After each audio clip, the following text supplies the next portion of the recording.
আলাইকুম। আমার নাম মোহাম্মদ ফয়সাল আহমেদ। আমার বাবার নাম মোহাম্মদ খোকন। আমার দেশের বাড়ি নরসিংদী রায়পুরা থানা, বিশিষ্ট মতিয়ানগর গ্রাম। আমি স্ব-ইচ্ছায় মালদোবা যেতে ইচ্ছুক এবং ওইখানে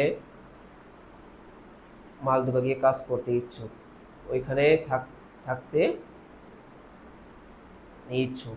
আমি মলদোবা যদি যেতে পারি, ওইখান থেকে কোনো রাষ্ট্রে যাওয়ার জন্য চেষ্টা করব না। আর যদি মালদোবা গিয়ে যে টিআরসি কার্ড পাই, তখন ওই মালদোবাতে স্টে করার চেষ্টা করব এবং অন্য দেশে কখনো পাড়ি দিব না। এবং আমি যদি ওইখানে কথার কথা যদি ওইখান থেকে অন্য দেশে পাড়ি দিতে চেষ্টা করি, অথবা আমি যদি কোনো পুলিশের হাতে ধরা খাই, তখন আমার এই কোনো যে মাধ্যম, ওরা কোনো দায়বদ্ধতা থাকবে না।